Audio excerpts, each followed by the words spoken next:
Big news! Wayfair's tax refund sale is on now. Right now through March 2nd, you can score up to 70% off furniture, decor, appliances, rugs, and more. With fast and easy shipping straight to your door. Plus, amazing flash deals. Shop Wayfair's tax refund sale now to make the most of your refund with huge savings through March 2nd at wayfair.com. Wayfair, every style, every home. This is Optimal Work Daily, How to Become a Successful Freelance Writer, Part 2, by Laura Gariepy with savingjoyfully.com. Use freelancing platforms sparingly.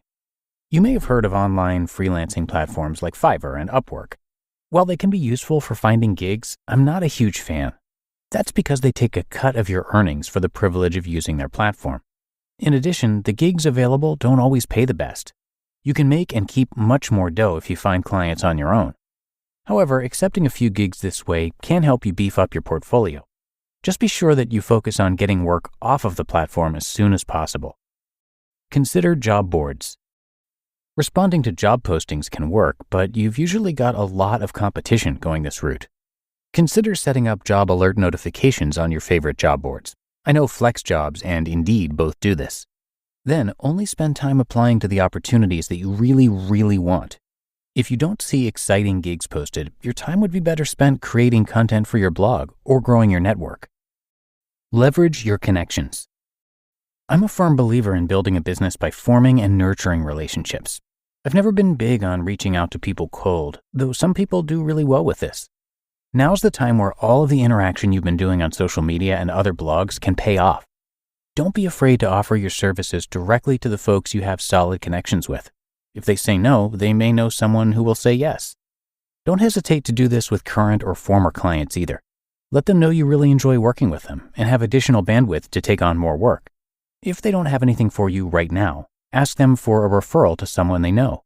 Or if you've done a good bit of work for them and they're really pleased with it, ask them for a testimonial. What is a testimonial? Testimonials can be showcased on your website and on social media. They tell other prospects that you're experienced and you do good work. If you're still waiting to get your first paid client, you can ask folks that you've written guest posts for to provide a testimonial. You can also ask other people who are familiar with your professional expertise. Watch your pricing. Writing for free on your own blog or for a few strategic guest posts is okay. It's even okay to accept peanuts for your first couple of paid gigs, especially if you get a byline. But please, please, please don't stay in the low pay pile for long. Your time, effort, and knowledge are valuable. So try to increase what you charge every time you bring on a new client, especially early on.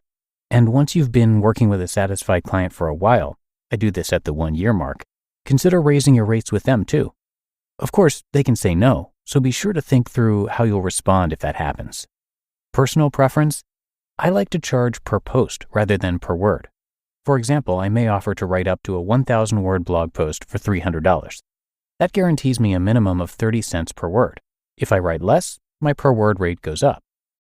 The bottom line: freelance writing has to be a financially worthwhile endeavor, unless you don't need the money. But even so, strive to make some serious cash and then donate it. Understand getting a byline versus ghostwriting. When you get a byline, the publication you write for will credit you as the author. This is especially helpful when the client is a big name. Writing for them gives you some bragging rights. Ghostwriting, on the other hand, is when you write a piece and someone else gets the credit. Accepting these gigs can be very lucrative, but they don't help build your portfolio. Personally, I'm open to both. I won't turn down work solely because it's ghostwriting. I like making money. But getting a sweet byline is pretty awesome too. Rinse and repeat. You now have a basic framework for building your freelance business. You need to continually create your own content to showcase your expertise and remain in the public eye. You also need to keep forging and nurturing relationships. Yes, my process is slow, but the beauty is, it lasts and it builds momentum. Every new person you reach has the potential to help you, be helped by you, or both. People buy from people they know, like, and trust. Remember that when things seem a bit slow going. You never know when a seed you plant will be ready for harvest. Other things to be aware of. Remember how I said that being a freelance writer makes you a small business owner? Well, that means you'll need to deal with more than just finding clients and writing. Though it's beyond the scope of this article, I wanted to point out several things that you need to be aware of and prepare for. For the most part, an accountant should be able to guide you through the following.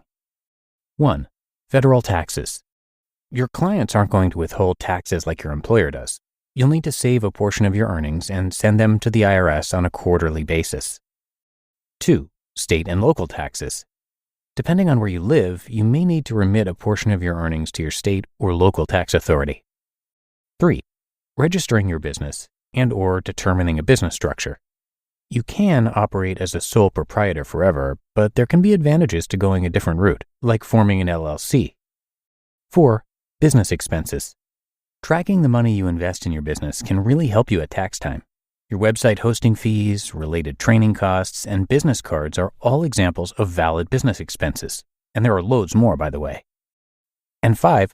Business systems. You need a way to send invoices, track your expenses, manage your calendar, and more. The good news? There are free options out there. You can even start by using good old Microsoft Office, creating invoices in Word, and tracking expenses in Excel. Final thoughts. Freelancing changed my life for the better, so I'm super passionate about it.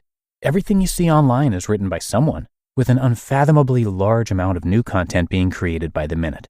So why don't you get in on the action? You can make money writing and have a lot of fun doing it. You just listened to part 2 of the post titled How to Become a Successful Freelance Writer by Laura Gariepy with savingjoyfully.com. And thank you again to Laura, who is a guest writer with Saving Joyfully. She's also a coach to aspiring freelancers and has recently launched a signature private coaching program called Before You Go Freelance. And thanks to Andrea Joy as well. She is the founder of Saving Joyfully. SavingJoyfully.com is a faith-based finance blog. Again, you can find more great content from them at savingjoyfully.com. But that is going to do it for today. I hope you enjoyed this post and that you'll join me again tomorrow, where your optimal life awaits.